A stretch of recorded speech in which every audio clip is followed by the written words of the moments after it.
n'o ye la vérité kɛnɛ tiɲɛ kɛnɛ hɔrɔnya kɛnɛ danbe kɛnɛ a cɛ ani muso denmisɛnnin mabakɔrɔ k'a bɛɛ tu fo tanti jɛnɛba kulubali i n'i ka jama n'an bɔra yen nɔ mɔgɔ minnu bɛ kɛnɛ kɔnɔ k'aw bɛɛ lajɛlen fo duga k'i fo k'i waleɲuman dɔn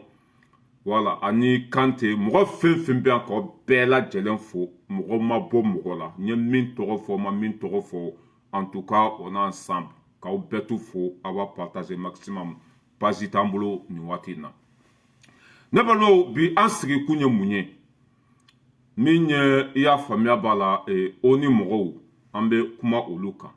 i y'a faamuya b'a la ani Senegal ka kala nin waati in na min ye Macky Sall n'a a nɔfɛmɔgɔ an bɛ kuma olu fana kan wala mais yan'an ka don o bɛɛ kɔnɔ sunguruba muso min tun taara ONU na k'a bɛ taa kuma Mali tɔgɔ la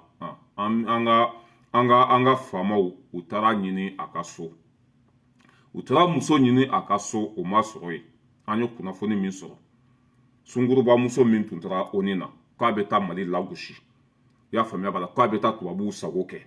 a seginna ka taa Mali la a seginnen ka taa Mali la an ka autorité mɔgɔw wulila an ka fanga mɔgɔw wulila ka taa ɲini a ka so u y'a sɔrɔ a tɛ yen u taara fa fana ka du kɔnɔ u y'a sɔrɔ a tɛ yen i y'a faamuya b'a la u taara bɛnnaw na ka taa fan bɛɛ fɛ a cɛla la k'a ɲini fan bɛɛ fɛ o m'a sɔrɔ ja bolila ka taa minisima mɔgɔw ka koro kɔnɔ non mais depuis nin jigin don aéroport la tun kan ka nin minɛ a taara dabarabadenya kɛ Nations Unies na i y'a faamuya b'a la ONU na ka tila ka avion ta ka segin ka jigin Mali kɔnɔ a ma minɛ aéroport la a jiginnen kɔfɛ de ka taa ka so an ka faamaw wulila k'u bɛ taa minɛ a ka so a yɛrɛ b'a dɔn ko yɔrɔ man ɲi a ma ɲasa a ka so yɛrɛ surtout i y'a faamuya b'a la aw ka taa minɛ ye a jiginna dɔrɔn a y'i kunda minisima ka koro kan ka t'i jigi kalifa olu la o tuma c'est-à-dire nin tilala ka kuma na dɔrɔn k'a ka avion ta o b'a sɔrɔ sɔrɔdasiw jɔlen bɛ aéroport kɔnɔ a bɛ jigin dɔrɔn i y'a faamuya b'a la hali a tɛ don bisi kɔnɔ a b'a ta caw i y'a faamuya b'a la k'a bila mobili kɔfɛ ka taa n'a ye fo Tawudeni i y'a faamuya b'a la ka taa sigi tile la yen tile 3 a sigilen bɛ tile la yen ka cɛ bilahi n'a bilala o la hali ni mɔgɔ ye Mali tɔgɔ fɔ a da kɔnɔ a b'a tigi souffler quoi mais a filɛ nin a taara i jigi kalifa minisima la nin tun man ka bila tuma bɛɛ aw bɛ retard de la parce que nin ye ko min da Mali kan hali Yada Gali ma da an kan nin ye ko min kɛ anw na hali Amadu Gufa ma kɛ anw na nin ka jugu ka tɛmɛ i y'a faamuya b'a la hali Osama kan nin musonin nin ka jugu ka tɛmɛ jadisi ɲɛmɔgɔw kan o ka taa nin dabarabadenya kɛ ONU na ka tila ka avion ta ka segin ka jigin Mali kɔnɔ o ma minɛ bon ça fait mal ça fait mal anw ye vidéo kɛ depuis muso kumana don min na i y'a faamuya b'a la ka fan bɛɛ kɛ so ni magonin ye o muso kelen ka avion ta ka jigin Mali kɔnɔ o y'a sɔrɔ aw m'aw labɛn aw ma sigi k'a kɔnɔ o bɛ jigin dɔrɔn o bɛ taa ka so wa a ɲɛ b'a la bɛɛ bɛ ka jigin a kan bɛɛ bɛ k'a dɔgɔya a nɛgɛ tɛ mɔgɔ si la parce que ko ko bɛ ka kɛ o ɲɛ b'a bɛɛ la u bɛ taa kuma u yɛrɛ b'a dɔn ko hɛrɛ t'a kɔfɛ mais u bɛ Ala minɛ dɔrɔn i y'a faamuya b'a la ka wari minɛ ka taa kuma u bɛ sa walima o tu as vu quoi u taara kuma yan'u ka segin o tun ka sɔrɔ anw ka fan bɛɛ minɛnen don ne yɛrɛ tun b'a miiri ko muso in bɛ segin ka taa Mali la quoi ja muso tilala dɔrɔn a ye avion ta ka taa jigin Bamako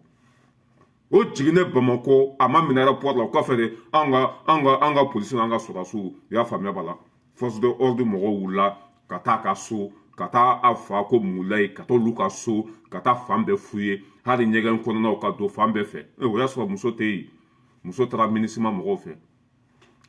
mais vraiment c'est décevant nin tun man ka nin bɛ jigin dɔrɔn i b'a sɔrɔ cɛw bɛ yen a bɛ jigin dɔrɔn i b'a sɔrɔ aw jɔlen bɛ avion da la a b'a kɛlen ta ka bɔ jama la n ka cɛ ka taa n'a ye kungo kɔnɔ ka fini bɔ a la i y'a faamuya b'a la hali silipu min b'a la k'a bɛɛ bɔ a la i y'a faamuya b'a la k'a sigi tile kɔrɔ ye k'a can n'o kɛra bilahi hali ale bɛ den min wolo a b'a fɔ ko i y'a faamuya b'a la o kana tubabuw sago kɛ nka filɛ nin musow y'a yɛrɛ ta an bɛ bɔ yen ne balimaw an bɛ na mɔgɔ caman bɛ kuma la ko Mali terrain ko k'a bɛ cogo di layidu taara a donna tan a bɔra tan an bɛ min fɔ maliyɛnw ye mɔgɔ minnu bɛ jamana in kunna Asimi n'a ka mɔgɔw olu tɛ fɔnɔ ka tila ka nɛmu y'a faamuya b'a la olu bɛ kuma fɛn fɛn fɔ o b'a lawaleya de k'a fɔ bɛɛ k'i hakili sigi parce que terrain ko filɛ nin ye n'i m'a dilan ni hakili ye n'i ye girin ko e ka tɔgɔ sɔrɔ walima e ka sanga sɔrɔ a ko bɛ kɛ malo ye ko bɛɛ bɛ kɛ ni hakili de parce que terrain bɛ doni de ta terrain bɛ mɔgɔ caman de ta o boli sira i y'a faamuya b'a la ani o pièces kan ka dilan ka ɲa de hali faransi kɔnɔ yan ni travaux bɛ kɛ terrain sira la a bɛ san yirigaw de ta métro dingɛ dɔ bɛ ka dilan sa a bɛ san joli bɔ bon mali ta in fana c'est pareil a n'a ma ɲɛ ko anw ka terrain bɛ na wuli siraw ka labɛn terrain kunkolo ka dilan ka ɲa mɔgɔ bɛ sigi vogo minnu kɔnɔ bɛɛ ka dilan ka ɲa n'a wulila o la kuma t'a kɔfɛ kasara t'a kɔfɛ mais juguw bɛ panpan na u y'a kɛ sanga de kama u y'a kɛ tɔgɔ de kama terrain fɔra terrain date ma fɔ mɔgɔ si ye a ma fɔ mɔgɔ si ko terrain bɛ wuli nin don mais baara bɛ ka kɛ terrain bɛ wuli fana bɛɛ b'a ye mɔgɔ minnu bɛ fanga la u y'a fɔ ko terrain bɛ wuli wa a bɛ wuli a bɛ boli fura foyi t'a la o ye fɛn fɛn fɔ o y'a bɛɛ kɛ a ka fɔ an balimaw ye jugulamɔgɔ minnu bɛ karila gosi ta ka ɲɛsin faso ma aw ka n'u lamɛn a kana ci ka ko la a filɛ an ka minisiri a filɛ ani terrain ko baara bɛ ɲɔgɔn na minɛnw taara san minɛn minnu kan ka falen pièces filɛ nin ye aw ɲɛ b'a la minɛn minnu kan ka falen i y'a faamuya b'a la minɛn minnu bɛ terrain cɛ a filɛ nin ye o bɛɛ bɛ ka san bi wagon kɔnɔnaw de filɛ nin ye siège kuraw sigira a kɔnɔ i y'a faamuya b'a la ka moquette kuraw k'a kɔnɔ a baara bɛ sen na ye wa terrain bɛ wuli a bɛ boli fana i y'a faamuya b'a la fo Sénégal a tɛ jɔ wala k'a fɔ bɛɛ lajɛlen ye lagosi bɛ mɔgɔ minnu ta ka ɲɛsin nin fanga in ma a y'a faga o kan aw ka n'u lamɛn n'a y'u lamɛn dɔrɔn ça veut dire que temps bɛ perdu quoi a bɛ temps perdu ta quoi voilà an bɛ tɛmɛ ka bɔ yen an bɛ na ONU mɔgɔw la Anthony Guterres n'a ka mɔgɔw tellement k'u binna u halakira u ta tiɲɛna se t'u ye tuguni a kɛr'u bolo n t'a si dɔn ye quoi Abdoulaye Diop taara kuma min fɔ Nations Unies na o si ma ta muso taara kuma min fɔ aw de bɛ k'a ta bi ka baara kɛ n'a ye an ɲa bɛ i y'a faamuya b'a la ONU mɔgɔw ka communiqué dɔ la ONU mɔgɔw ka communiqué dɔ la ko min ye irisiw ye ko irisiw kana tugu maliyɛnw kɔ tuguni ko ni maliyɛnw bɛ taa i y'a faamuya b'a la fagali kɛ yɔrɔ dɔ ko irisiw kana taa maliyɛnw nɔfɛ ko irisiw ka maliyɛnw ye k'u to yen e t'a dɔn ko ninnu barika banna aw ma se ka irisiw bali ka na u ka baara kɛ mali kɔnɔ irisiw bɛ mali kɔnɔ a bɛ ka san 2 bɔ a k'olu kana maliyɛnw dɛmɛ foyi la a bɛ ɲini ka c'est à dire que u kunkolo bɛ ɲini ka tiɲɛ quoi bilahi ne ma da la c'est à dire que ninnu gɛnni ka bɔ mali kɔnɔ ani burukina kɔnɔ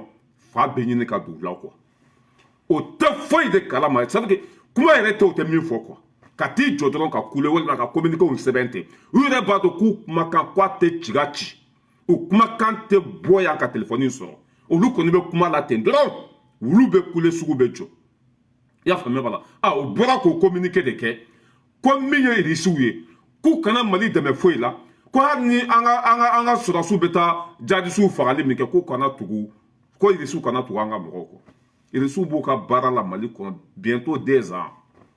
aw ni irisiw yɛrɛ tɛ kan kelen fɔ aw ni irisiw bɛ ɲɔgɔn na aw bɛ se k'olu bali u ka baara kɛ mali kɔnɔ cogo di mais c'est décevant c'est à dire que o bɛ fɛn dɔw fɔ hakili yɛrɛ t'a faamuya quoi o bɛ kuma dɔw fɔ i tɛ miiri yɛrɛ k'a fɔ ko hadamaden bɛ se ka t'i sigi ka nin fɔ cogo jumɛn tellement k'u dɔn ko banna u binna u malola u ta tiɲɛna u kunkolo bɛɛ ɲagamira u t'a dɔn yɛrɛ bɛ min fɔ tuguni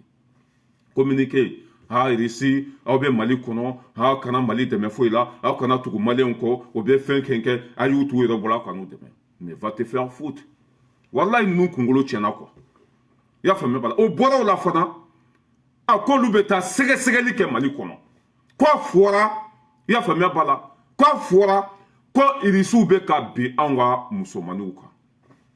k'olu bɛ taa non mais ko cɛ bilahi ni mali ma hinɛ faransi n'a ka mɔgɔw la fa bɛ don o la bilahi faransi de bɛ Anthony Guterres kɔfɛ ONU kɔfɛ k'a fɔra olu ye ko Wagner k'o bɛ ka musomanninw violer k'o bɛ ka bin musomanninw kan u kana dan ka bin musomanninw kan dɛ u ka bin cɛmanninw yɛrɛ kan anw de ko k'an bɛ irisiw fɛ irisiw nalen ni bi cɛ anw ye hɛrɛ sɔrɔ Mali bɛ ka avancer, Mali bɛ ka jɔ, kɛlɛkɛminɛnw b'an bolo, fɛn bɛɛ b'an bolo. U kana dan ka bin musomanniw kan dɛ, u ka bin hali cɛmanniw kan. U kana dan ka bin musomanniw kan dɛ, i y'a faamuya b'a la, u ka bin hali alimamiw kan. Aw ka pa paga to o la, o bɛ Mali ni Russie de cɛ. Data anw kun wa? Anw ɲɛ tɛ ko la wa? Anw tɛ se ka foyi k'an yɛrɛ ye wa? Aw de bɛna décision ta anw nɔ na wa? N'o tun bɛ ka bin anw ka musomanniw kan, o tuma na anw sen sirilen don, walima an bolo sirilen don, walima an bɛ ka tagama an kunkolo de kan wa? Ni Russie nali tun kɛra Mali ma bɔnɛ de ye, an bɛ sigi k'o lajɛ yan. Aw ma gɛn yan wa? Faransi n'a ka mɔgɔw ka tagali kɛra Mali ma bɔnɛ de ye. A kɛra aw ma tɔɲɔ de ye. An y'u gɛn walima an m'u gɛn. An y'u gɛn. Ni Russie fana ta tun ye o cogo de ye, o tun bɛ bɔ Malienw de da kɔnɔ, a tɛ bɔ aw da kɔnɔ. Mais tellement qu'o kɛra banabagatɔw ye, handicapés ye, maa mugu talen k'u bila maaforoko kɔnɔ. U ka hɛrɛ tigɛlɛ, i y'a faamuya b'a la, u kɛra banabagatɔw de ye. U t'a dɔn u bɛ min fɔ, u t'a dɔn u bɛ min kɛ. Ni Russiw ka nali kɛra Mali ma tɔɲɔ de ye, Maliens fɔlɔ de tun bɛ bɔ ka Russiw gɛn. Maliens fɔlɔ de tun b'a fɔ Wagner bɛ ka bin anw denmusow kan, u bɛ ka bin anw ka musomanniw kan. Walima Wagner yɛrɛ tɛ Russiw. O tun bɛ mɛn Malienw de da kɔnɔ, o tun bɛ bɔ Malienw de da kɔnɔ, Malienw de tun b'o fɔ. Mais tellement k'u dɔn ko banna, Ala y'u malo k'u ta tiɲɛ. Russie donna Mali kɔnɔ, Mali bɛ ka avancer, lakana bɛ ka sabati, se tɛ jihadistes ye tuguni. O hasididenya n'o juguya k'o bɛ ka bin, i y'a faamuya b'a la, an ka musomanniw kan. O kana dan ka bin an ka musomanniw kan dɛ, u ka bin an ka cɛmanniw kan, u ka bin hali an ka sagaw kan. Aw ka mun de b'o la? O ye Mali ni Russie cɛla de ye. Mali de ye Russie wele. Mali bɛ Russie wele don min na, aw ma bɔ a kalama, i y'a faamuya wala, aw m'aw da don a la. Mali yɛrɛ de y'a décision ta. Ani Russie ka nali kɛra Mali ma tɔɲɔ ye, Malienw de b'u jɔ ka Russie gɛn. Aw ka mun de b'o la? Cɛ an tɛ jɔnya kɔnɔ tuguni sa. I y'a faamuya b'a la. C'est vrai que le deuxième colonne ou comme ça, olu bɛɛ tɛmɛna quoi. An ta d'an yɛrɛ ye, a ka d'an ye cogo min na an b'a kɛ ten. N'an ye Russie wele ka na, n'u bɛ ka kojugu kɛ anw na, i y'a faamuya b'a la, anw de bɛ bɔ k'a fɔ, anw de b'u, c'est vrai que anw de ye accord signé, accord de défense c'est an ni Russie cɛ, an b'a accord de défense an b'a bila poubelle kɔnɔ, k'a fɔ Russie bɔra yɔrɔ min na, u ka segin ka taa yen. Cɛ aw bɛ jɛ Mali kɔ, Faransi. Aw bɛ jɛ Mali kɔ, aw tɛ to Mali kɔnɔ. C'est que aw tɛ se ka pa paga kɛ Mali la. Russie pas, comment ça s'appelle? Faransi n'a ka mɔgɔ o ni mɔgɔ bilahi wulu bɛ kule sugu bɛ jɔ. En tant qu'offre, c'est-à-dire que aw kana dan kuma ma dɛ, aw kana dan ka communiquer o kalan dɛ, aw kana dan ya faamuya b'a la bo fara la dɛ, pa paga. Min tun bɛ ka kɛ anw na kunun o tɛ kɛ anw na bi, Assimi tile la, avec le nouvelle génération o tɛ kɛ bi. Aw tun bɛ ka min kɛ IBK tile la, ka bɔ Faransi direct ka taa jigin Gao o tɛ kɛ bi. I tɛ taa Mali yɛrɛ kɔnɔ kuma ma se i ka taa jigin Gao o tɛ passé. I ka sɔrɔsiw tɛ to jugu sagoya la Mali kɔnɔ ka an faw faga k'an baw faga k'an ka jamana ci o tɛ passé Assimi tile la. Aw bɛ Mali bila de diyagoya. Russie nalen ni bi cɛ ni hɛrɛ tɛ, an ma foyi sɔrɔ. Hɛrɛ dɔrɔn. Mais aw tun bɛ don min na, Ogosago, Munduru, Buni ninnu, a ye mɔgɔw faga bɛɛ la. O plainte bɛ ONU na ye. O plainte kɛw bɛ cogo di? Da ma don o la. Aw de bɛ na ko musow ni taara min fɔ, Aminata Diko taara min fɔ, k'a b'aw sɔnni sigi o de la. Walasa, i y'a faamuya b'a la, Malienw ka sɔn aw ta ma a tɛ passé dɛ. Nin bɛɛ kɛ kun ye, nin kuma caman bɛɛ kun ye de, Mali ka olu wele tuguni, u ka segin ka na Mali kɔnɔ. Cɛ min bɛ bagabaga Assimi tɛ, hali anw fana tɛ bagabaga. Cɛ min bɛ bagabaga o tɛ Assimi, o tɛ anw ye. I y'a faamuya b'a la, aw ka communiqué ni kɔnɔ k'u bɛɛ de ye kelen ye. Communiqué min bɔra o ni mɔgɔw fɛ, i y'a faamuya b'a la, k'a yira k'a fɔ MINUSMA bɛ ka bin anw ka musomanniw kan, MINUSMA ka bɔ Mali, comment ça s'appelle, Russie ka bɔ Mali kɔnɔ, Russie bɛ ka bin anw ka musomanniw kan, a donna ta bɔra ta, a bɛ komi ni wulu tiri jɔ ka kule sugu la, a tɛ mɔgɔw ka sugu jɔ bali. A ye nin kuma fɔ depuis san tɛmɛnenw, nin kuma kelen de b'aw da so ni tile. A tɛ ka pa paga ɲɛnabɔ, a tɛ ka ciga ci, aw tɛ ko wɛrɛ ɲɛɲini, aw t'a kɛ Ala kama, aw ka jɛ Mali kɔ. Kuma in bɛɛ kun ye nin, Malienw de ko k'u t'aw fɛ tuguni. Aw mana ni santasi fɛn fɛn a tɛ passé, Malienw de ta ye Mali ye. Wa Malien den bɛɛ préférelen don bi ka sa. I y'a faamuya b'a la, Mali kunna weleli nɔfɛ, Malien den bɛɛ. Wa hali minnu filɛ yan, o de déterminé. Mali be sega tambe kono de wolman beta lahara. On est déterminé faut tambo ni srainga. Kuma masenya mo mun be Mali kono. Anu kuma be kunye munye. Ka Mali on barabara, ka galon da Mali la, ka yebali ou fo, ka juguya ou ta ka Mali sega. Wala sa anga son olu tama. Olu ka continue ka fa ou fo ka ba ou fo ka anga sanu sunya. O de bana o te ke tuguni. Faut n'en baisser arrêter. Faut n'en baisser arrêter. Ou en be déterminer non de bi. Nyamoro min be an kuna bi. Kasa ako. Malien pef. O ne nyato mola Mali kono bi la ka fo e de bena Mali ki sago ka Malien to Mali kono to ate paso. Il be préférer kan be farade mais sago te na ke Mali kono to ni. Parce que on jugu e aider. Aider en fa ou fa. Aider en ba ou fa. Ya fo me on ni bola ni rapport ya. Ka fo mo mu fara buni ko français de fara o kiri be chogodi ya na ukata o sigi ko minisima be ka ko irisibe ka bi anga musomanuka ka bi musomanuka anika mo fara du men de ka jugu la question est là ka bi musomanuka ya famia bala ka musoko ko ola anika ti jo mo ni funye ka mugu chi olula ko lu be fara mo kemeni ko nyorola du men de violence d'année du men de violence d'année français ou de mo fera boni ya famia bala a galon joru la a dona ka fo lu do fa o kiribe chugo du men o doso be mi harbi o doso ko manyana bo damado ola anaw nanaw jo ya famia bala koko resu be ka bi musomanu quoi che galonte me bolla sa aw sira u dande la 100 ans ya famia bala aw nana fitina kolokolo on jamana kono 100 ans akacha ni 100 ans yere depuis Kadhafi fara ni fitina dona Mali kono John de ni fitina la do Mali kono aw a fitina donné ni biche atasuma sira ka fara aw bulo ama fara parce que aw ka la nyine de ka Mali chief lai ni Mali chira aw ba so goso Malais mboro de kalama ou ya ou gen a obe kuma fen fo au kono cela veut dire qu'abe comme ni wulu be ka kule ate mro balu kwa sugu jola kuma fen be bo da kono ya fame bala zero ya fame bala na ko ka be Mali kelebi obe préférer ka Malien dem be de fara parce que population bebe ni fara be ka population be sago ke abe ka Mali sega dambe kono Malien déterminé do hara ko ko re nyanyini hara ko ala mine ka je Mali côté sinon donnons tes solutions tala nti fait ya famille bala solution tala nti fait ya famille bala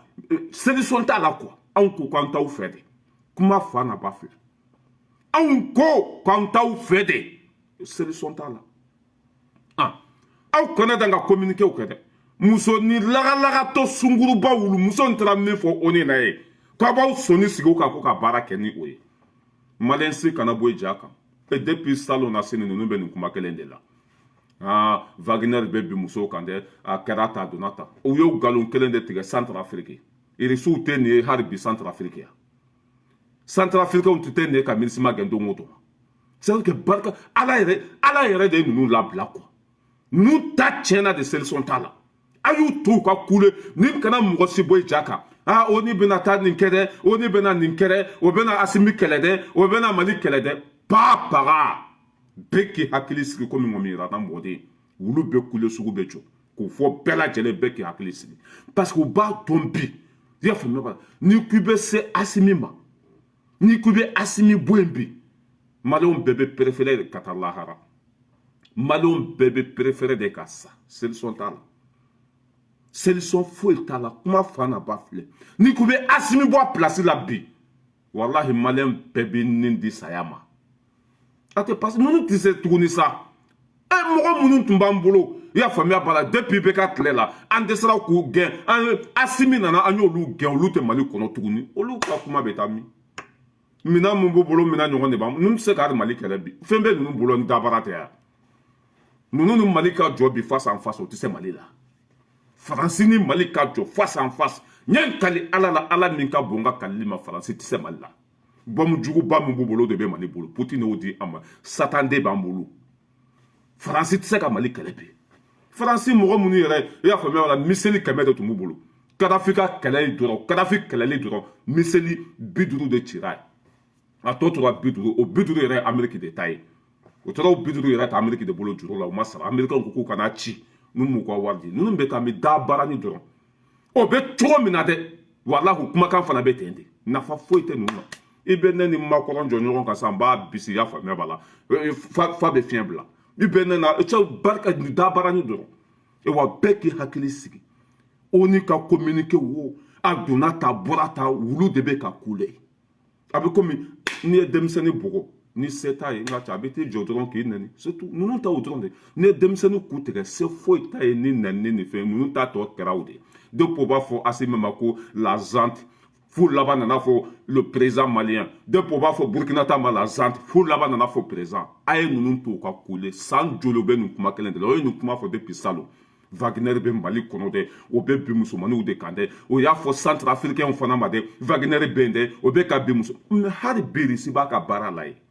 bɛɛ k'i hakili sigi wulu bɛ kule sugu bɛ jɔ ninnu ta tiɲɛna de ninnu ta tɔ kɛra kuma de ninnu ta tɔ kɛra bagabagali de ninnu ta tɔ kɛra nkalontigɛ de u ta tɔ kɛra juguya de k'a fɔ bɛɛ ye bɛɛ k'i hakili sigi o ni ka communiqué dɛ o ni ka annonce dɛ o ni bɛ fɛn fɛn fɔ a bɛɛ kɔnɔ ko a tɛ Mali bɔ a taabolo kan a tɛ Mali bɔ a ja kan a tɛ maliyɛnw bali k'u ka baara kɛ i y'a faamuya b'a la o bɛ kule u ta de ça veut dire u ta de u da baara ye fɛn min ka di u b'a fɔ mais anw kɔni bɛ continuer nin sira kelen fɛ an ka hɛrɛ tɛ mɔgɔ mɔgɔ bolo an b'i gɛn ka bɔ yen Russie bɛ wele don min na olu m'a fɔ k'an k'u wele ani Russie nali kɛra Mali ma tɔɲɔ ye anw de b'o dɔn parce que tɔɔrɔ bɛ anw de kan ni Russie nali kɛra anw ma tɔɲɔ ye Russie b'anw de ka jamana kɔnɔ anw de kan k'a dɔn olu man k'a dɔn bon ko ninnu bɛɛ nkalon de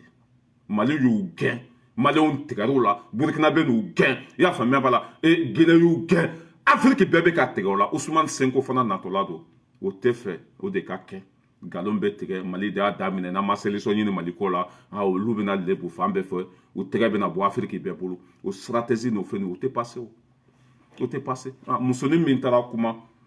ONU na ko Aminata Diko in i y'a faamuya b'a la o kumakanni de bɛ ka ta ka baara kɛ n'a ye mɔgɔ min yɛrɛ tɛ kulun kun na a tɛ kulun ju la nafa tɛ mɔgɔ min na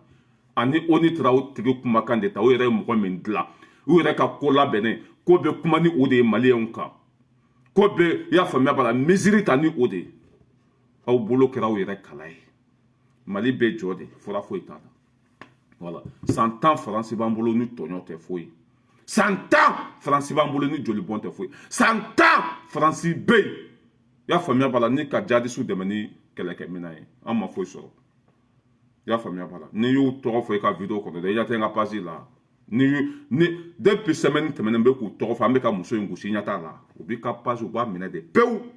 u tɛ fɛ u tɔgɔ ka fɔ mais an b'u tɔgɔ fɔ hɛrɛ bɛ si hɛrɛ bɛ tilen hali ni mɔgɔ kelen de bɛ anw lajɛ an b'u tɔgɔ fɔ yan olu de ala jugu ye olu de kafiriw ye olu de y'an fagabagaw ye olu de tun bɛ k'an ka mɔgɔw faga olu de tun bɛ ka marifa di jadisiw ma Sogɛli y'a fɔ yan Asimi y'a fɔ yan ko ni anw ka dugu tun bɛ ka jeni ni k'i bɛ wuli ka taa an balimaw sauver o bɛ jan de ye dugu ma k'an ka sɔrɔdasiw faga Asimi y'a fɔ yan Mali président n'an ko k'an ka avion ka wuli ka taa an balimaw sauver o b'a fɔ k'olu bɛ baara la ye parce que olu de bɛ k'an baw faga olu de bɛ k'an faw faga o tɛ fɛ anw ka taa an balimaw sauver Asimi y'a fɔ yan Sogɛli taara fɔ Nations Unies kɔnɔ ko dalilu bɛ yen an ka ca an bɛ siran k'o fɔ wa ko an bɛ yan dugukolo sanfɛ mais va te faire faute an bɛ siran k'o fɔ k'an bɛ yan ko yan papier b'an bolo wa i bɛ sɔn tasa min kɔnɔ ju fara ala t'an b'o fɔ piya ni e de ye n bila diɲɛ kɔnɔ n faga ka bɔ diɲɛ kɔnɔ mais ala t'an b'o fɔ on est déterminé Mali ko la hali ni kunkolo janyana ka maga kabakolo de la an bɛ ala ta f'i ye hali ni e de bɛ anw balo ala ta an b'o don i tuloden kɔnɔ foyi tɛ se k'o bali Mali jugu fɔlɔfɔlɔ Mali tɛ dɛ Afrique jugu fɔlɔfɔlɔ ye Faransi de ye o banna pewu an b'an bolo bɔ aw bolo ka an sen bɔ aw bolo n'a bɛ se ka min ka b'o de kɛ wa anw ka jamana k'a lasegin a danbe kɔnɔ cɛ o cɛ ma n'i bila o sira kan i y'a faamuya b'a la an b'i kun ci k'i dafara hɛrɛ bɛ tile hɛrɛ bɛ tile aw ka bagabagali zéro aw ka communiqué zéro kuma fɛn fɛn bɛ bɔ aw da kɔnɔ a bɛ komi ni ça veut dire ni a bɛ komi fali bo fiɲɛ quoi a bɛ komi fali bo fiɲɛ nafa foyi t'a la k'a fɔ bɛɛ ye bɛɛ k'i hakili sigi MINUSMA ma se ka ONU ma se ka anw bɔ an ja ka kunu MINUSMA ma se k'anw bɔ an ja ka kunu bi olu bɛ se ka taa min o ka contrôle yɛrɛ tɛ tuguni MINUSMA tɛ se ka hali MINUSMA ka avion tɛ se ka wuli Mali kɔnɔ tuguni se bɛɛ b'an ɲɛ bi MINUSMA ka avion tun bɛ wuli anw ɲinan ma IBK tile la Faransɛw tun bɛ bɔ i y'a faamuya Faransi président tun bɛ bɔ Faransi ka taa jigin Gao o bɛɛ kɛra yan mais bi o bɛ se ka kɛ yan Assimi ta ka appel ta Assimi mago t'a la a sira yɔrɔ min na tile k'a kɔ dɛnpere Assimi tɛna furakɛ Faransi Assimi tɛna faso nafolo suɲɛ ka na bila yan banki kɔnɔ Assimi ka pa paga a fa ma suɲɛni kɛ a ba ma suɲɛni kɛ Assimi julankolon t'u bolo foyi i y'a faamuya b'a la a wulu bɛ kule sugu bɛ jɔ k'a fɔ bɛɛ ye bɛɛ k'i hakili sigi komi ŋɔmiyirana mɔden o ma se kunun o tɛna se bi i y'a faamuya b'a la o ma se Mali la kunun o tɛna se Mali la bi barika de bɛ Mali kɔ maliyɛndenw bɛ tiɲɛ de kan an ma foyi ɲini diɲɛ kɔnɔ an balimaw ka lafiya an faw ka lafiya an ka jamana ka segin a danbe kɔnɔ ani cɛ min ko ko e b'o bali a tɔ bɛ kɛ e kɔfɛ ni cɛ min ko ko e b'o bali fɛn bɛ yɛlɛ e la ɲin tɛ fɛn min t'a kɔnɔ a ye wuluw to ka kule olu ta banna Maliko la pewu an ni Russie de tɛgɛ bɛ ɲɔgɔn bolo coopération accord de défense an ni Russie de tɛgɛ bɛ ɲɔgɔn bolo ni ONU ko k'olu bɛna Mali kɛlɛ walima k'o bɛna an ka président bɔ yen o tuma na o bɛ sogo de la walima o buruna ka b'u ka li sanfɛ yan o bɛ sogo de la walima o buruna ka b'u ka li sanfɛ de yan o tɛ taa ni part mɔgɔ tɛ datigi bali da sago fɔli la ni se tun bɛ ninnu ye Assimi tun tɛ tile fila kɛ fanga la ni ninnu tun bɛ se ko la walahi lɛbu min bɛ ka da o kan bila o tun bɛ ça veut dire que o tun bɛ Assimi bɔ yen quoi o tun bɛ Assimi faga ka bɔ mais o tɛ se a y'u to u ka kule voilà u bɔra k'u ka communiqué kɛ min ye Russie ye u kana Mali dɛmɛ kɛlɛ la tuguni min ye Russie ye o bɛ ka bin Mali musomanninw kan i y'a faamuya bala min ye Russie ye a donna ta a bɔra ta Russie kana dan ka bin anw ka musomanninw kan dɛ hali n'u binna anw ka alimamiw kan ka bin anw ka cɛmanninw kan i y'a faamuya bala ka Mali ta ka bila poche kɔnɔ o ye Mali ni Russie cɛla de ye Mali de ye wele bila Russie ma ni Russie ko ma diya Mali ye Mali bɛ se k'u gɛn ka bɔ yen walima Russie bɛ ka ko min kɛ Mali la n'a ma bɛn Mali ma Mali de b'a kuma fɔ mais a bɛna mun kuma de fɔ Maliyɛnw nɔ na Ala y'aw dilan ministère y'aw gɛngɛ yan walima aw bolo ko hali bi an ko an bɛ jɔnya de la walima aw bolo ko hali bi ko an bɛ bɛɛ ka fanga de la ni Russie bɛ ka ko kɛ Mali la n'a tɛ ka bɛn an b'o dɔn parce que a bɛ ka kɛ anw de la ni Russie nali n'a kɛra Mali ma tɔɲɔ de ye anw de kan k'o dɔn anw de kan k'o fɔ aw man k'o fɔ anw mais ko ninnu bolo ko anw ye baganw de halisa quoi ninnu bolo ko hali bi ko an bɛ jɔnya de kɔnɔ quoi mais e ka nin dictateur denya yɛrɛ lajɛ Russie bɛ anw de ka jamana kɔnɔ ni Russie bɛ ka ko kɛ anw na ko min tɛ ka bɛn o kan ka mɛn anw de da kɔnɔ wa walima o kan ka mɛn aw de da kɔnɔ anw de kan ka décision ta wa walima aw de kan ka décision ta u bɛ n'i jɔ de ko droit de l'homme mɔgɔ dɛ violence bɛ ka kɛ mɔgɔ la e ni Ala na kira cɛ aw ye Kadafi faga yan fu a ma min a ma bɔn droit de l'homme bɛ min ka Uranda ci ka Congo ci hali bi tasuma bɛ Congo hali bi tasuma bɛ Libi Syrie ka fitinɛ kolokolo Ukraine ka fitinɛ kolokolo Iran jɔn de ye nin bɛɛ ci jɔn de ye nin bɛɛ ci mais n'o bɛ fɛ ka fantanw ka sanu suɲɛ n'o bɛ fɛ ka fantanw ka jamana ci ko droit de l'homme mɔgɔ ye nin fɔ dɛ violence bɛ ka kɛ violence kɛla bɛ tɛmɛ aw kan maafala bɛ tɛmɛ aw kan i y'a faamuya bala jigitigɛla bɛ tɛmɛ aw kan an b'an faso défend f'an joli laban foyi t'an bɔ yan i ka papier côté i ka dugukolo côté i ka pa paga tɛ Ala ta bilahi an b'o fɔ hɛrɛ bɛ si hɛrɛ bɛ tile ka diɲɛ ɲagami nin kafiri den ninnu de y'a kɛ u ka intérêt kosɔn ka diɲɛ ci nin kafiri den ninnu de y'a kɛ mais n'i y'olu sigilen ye bi ko Russie bɛ ka violence kɛ mais jigilatigɛ don ko Russie bɛ ka bin anw ka musomanninw kan walasa olu sago ka sɔrɔ Mali kɔnɔ walasa olu ka segin o tɛ passé o violence fa n'a ba ye aw de ka mɔgɔw faga ka mɔgɔw ka duguw ci ka mɔgɔw ka présidents faga i y'a faamuya bala ka taa don mɔgɔw ka dugu kɔnɔ k'u ka jamana kɔnɔdenw faga aw de ye nin bɛɛ kɛ wa aw de sen bɛ nin bɛɛ la aw bɛna mun de fɔ anw ye jɔnnatigɛ la yan aw bɛna mun de fɔ anw ye tuguni a wulu bɛ kule sugu bɛ jɔ Kadafi fagala yan aw yɛrɛ ko k'aw nimisara aw yɛrɛ y'a fɔ an bɛɛ y'a k'aw jo t'a la o kiri bɛ min Kadafi fagali o kiri bɛ min u y'a fɔ an bɛɛ ɲɛna yan ko Kadafi fagali ko jo t'a la a kiri taara min violence bɛ tɛmɛ o kan wa droit de l'homme bɛ min n'a bɛ aw kun kan i y'a faamuya b'a la foyi tɛ o la n'a bɛ anw kun kan fɛn b'o la mais va te faire foutre malien bɛɛ ko k'a fɔ aw ye masakɛ min bɛ bi n'a ye fɛn fɛn kɛ a bɛ bɛn hali n'an bɛ bu de don an b'a dun n'an bɛ taa to sabu masakɛ min bɛ bi n'a ye fɛn fɛn kɛ a bɛ komi ni ala y'a kɛ paga tɛ bɔ a la wa wulu bɛ kule sugu bɛ jɔ nkalon o tɛ marché yan tuguni i y'a faamuya b'a la ka diɲɛ bɛɛ cɛ aw de ye Iran ci i y'a faamuya b'a la ka Kadafi faga ka Congo ci ka Burundi ci i y'a faamuya b'a la ka Mali ci ka diɲɛ bɛɛ faga aw de ye nin bɛɛ kɛ n'aw nana k'aw bɛna droit de l'homme fɔ mɔgɔw ye ko bɛɛ ye kelen ye de égalité de fraternité de solidarité de petite a bɛɛ nkalonfin a bɛɛ nkalon o tun bɛ marché jugu sagodenw de tile la avec la nouvelle génération i kunkolo kana dan janya ma dɛ i kunkolo ka maga kabakolo la ala ta gɔn tɛgɛ o bɛ d'i ma yan i y'a faamuya wala kɛlɛkɛminɛn kana dan ka k'i bolo dɛ satan 12 o ka k'i bolo dugu wɛrɛ bɛ lahara kɔfɛ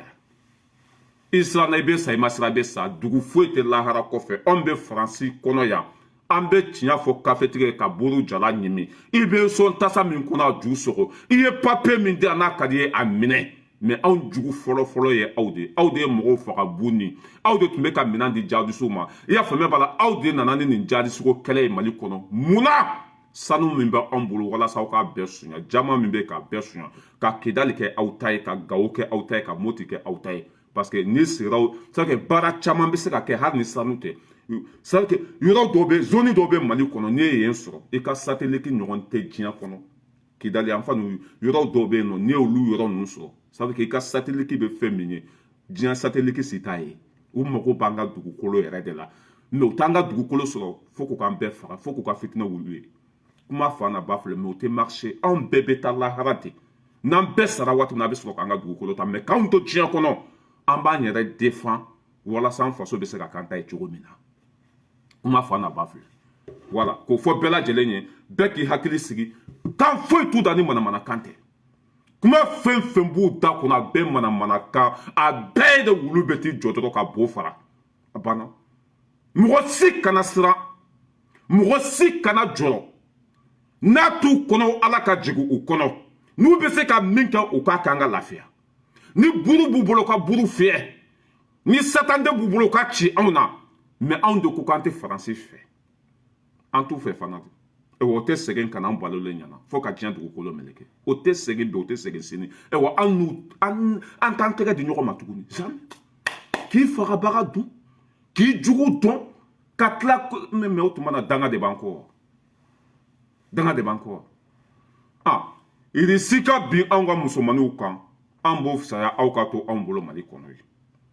irisi ka violence kɛ Mali kɔnɔ an b'o fisaya aw ka to anw bolo Mali kɔnɔ ye aw tun bɛ yen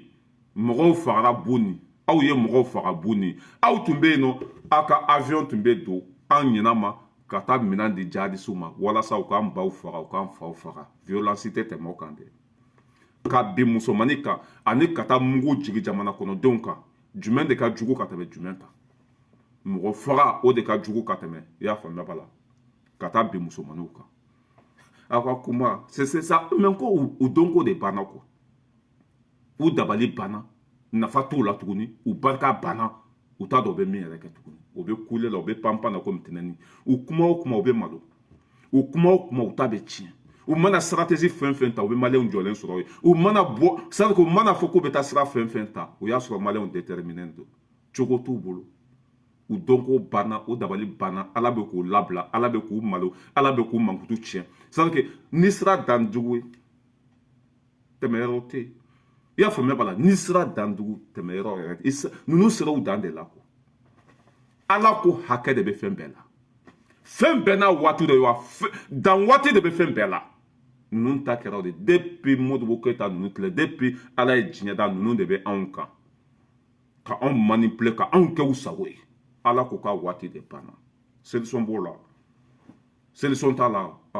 min ye min ye o y'o ye k'a fɔ ONU n'a nɔfɛmɔgɔw ye Antonio Guterres fantanden Portugal filɛ nin e b'a mɛn faransɛw da k'u bɛ taa vacances kɛ yan Portugal ni Mali bɛɛ de ye kelen ye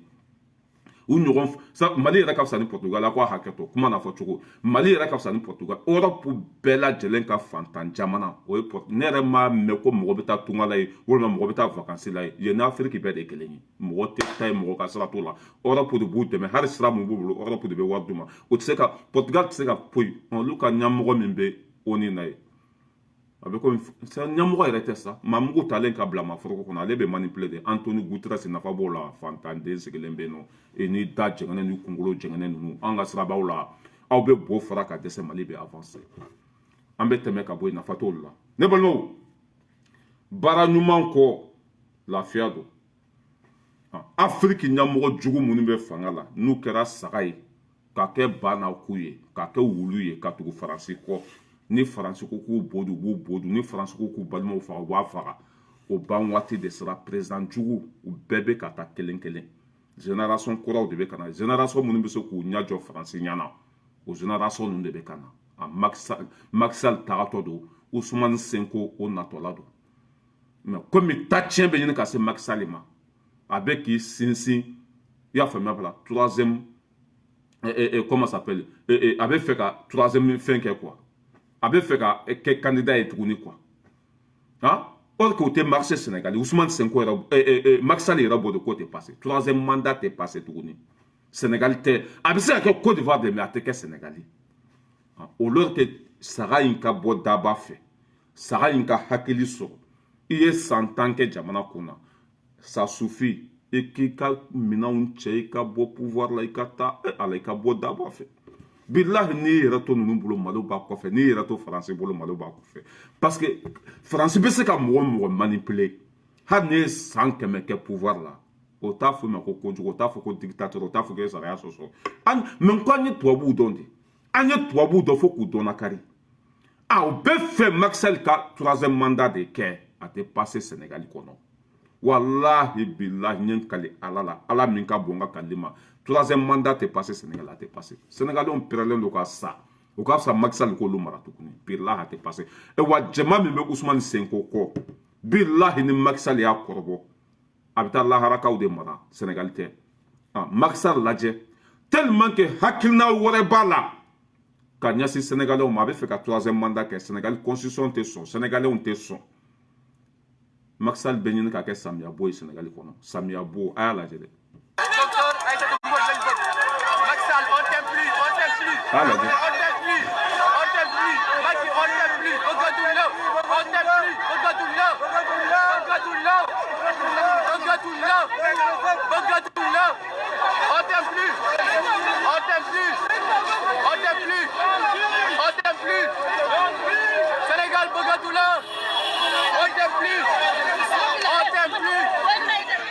bon ni ninnu tɛ sagadenw ye ni ninnu tɛ fɛnmayɛlɛmaw ye i tɛmɛtɔ carré kɔnɔ population bɛɛ bɛ ka bɔ ko on t'aime plus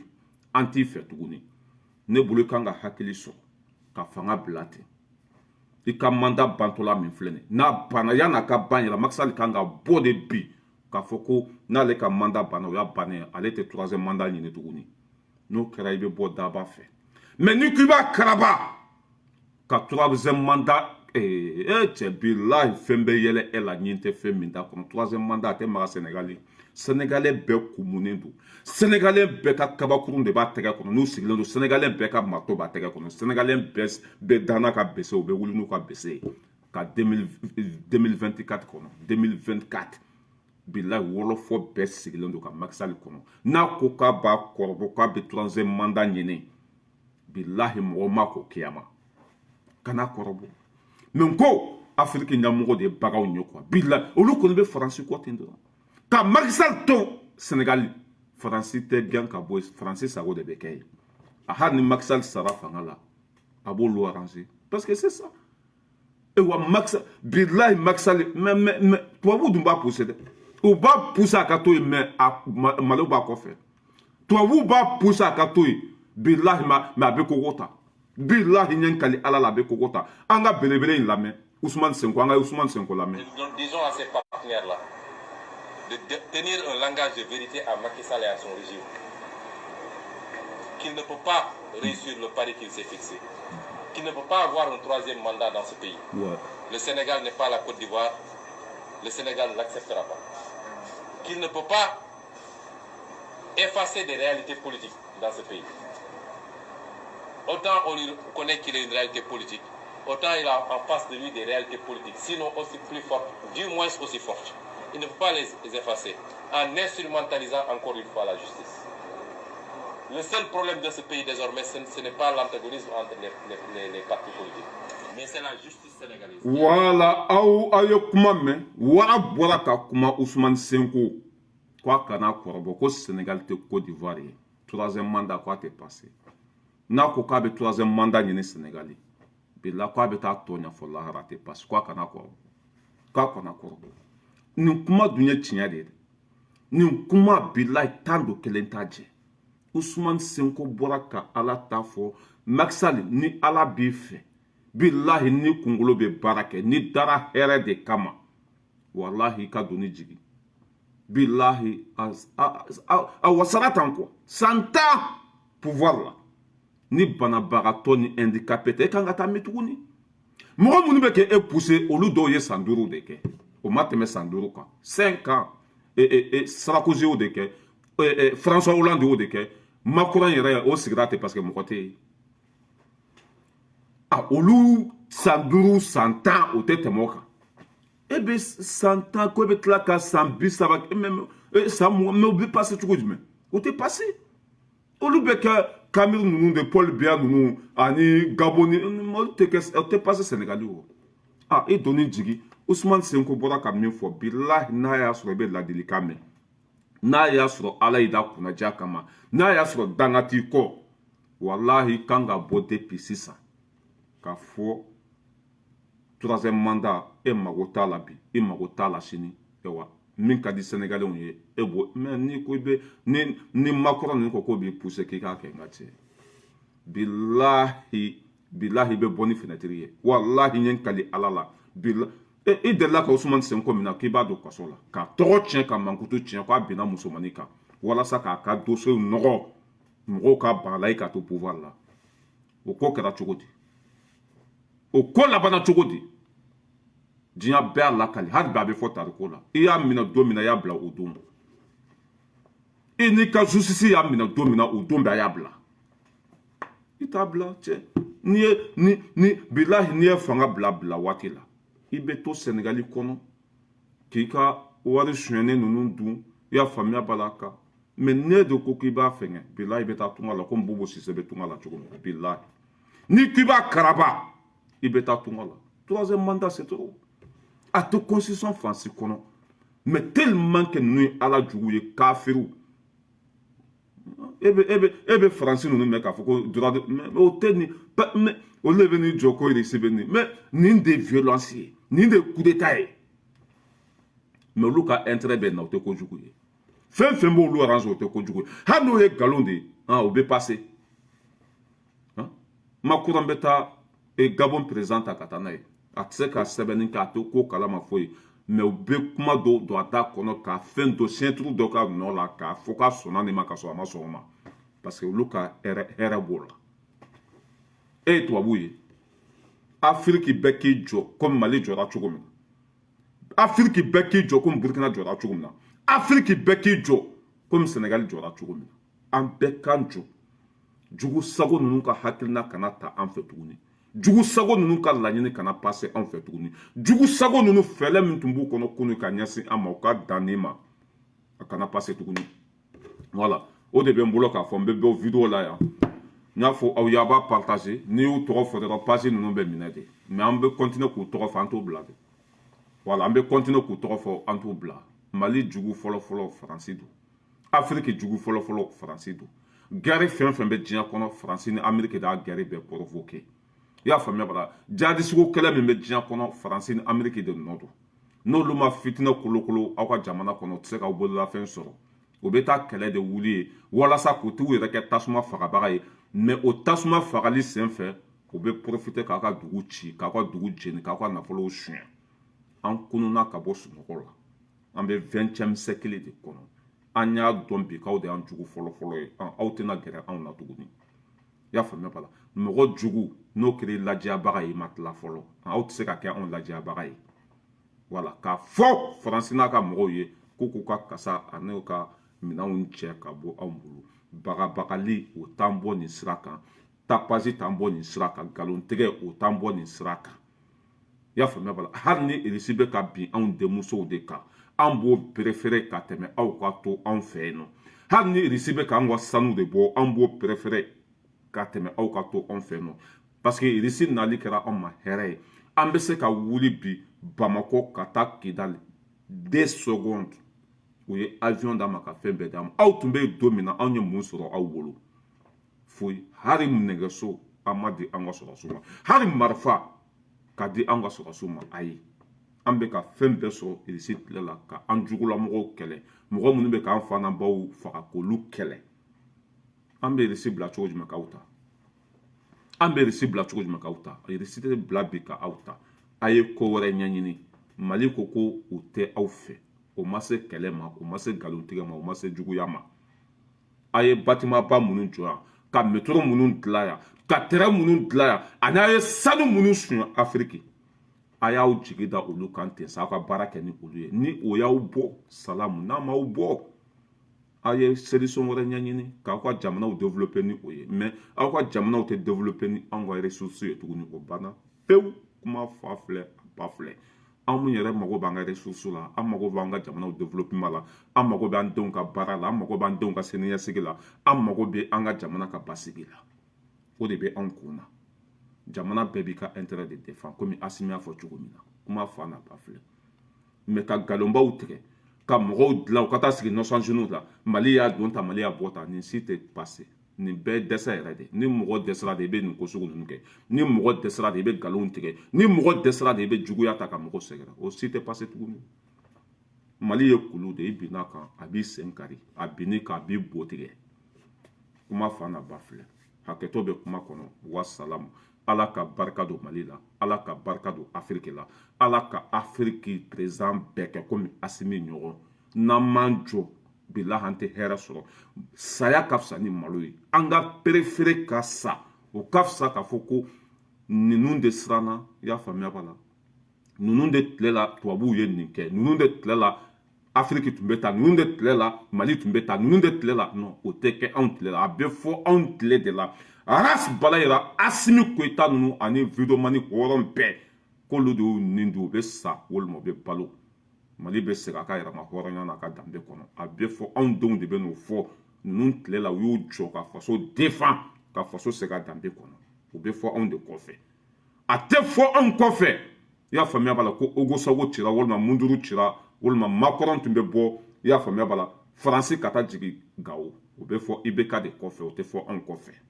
ni ala n'a kɛra sɔnna la lutte continue la patrie ou la mort nous vaincrons saya dun balo tɛ siran i bɛ sa i ma siran i bɛ sa denkɛnin ni wolola a to i tɔgɔ ka fɔ a to i ka ladɔn i tɛ ladɔn ni ko fila ye tiɲɛ n'i y'i jɔ i jɔyɔrɔ la bilahi mɔgɔ bɛ k'i fɛ wa mɔgɔ bɛ tugu i kɔ mɔgɔ bɛ tɛgɛrɛ fɔ i kun an bɛ nin sira de kan fo lahara fo abu i ka papiye tɛ i ka dugukolo sanfɛla tɛ i ka hɛrɛ tɛ foyi n'i bɛ nkalon kan an b'a f'u ye parce que anw ye ala ka jɔn ɲumanw de n'i bɛ tiɲɛ kan an b'o fɔ kuma fa n'a ba filɛ an bɛ bɔ kuma la yan hakɛto bɛ kuma kɔnɔ wasalamu vive Asimi Goyita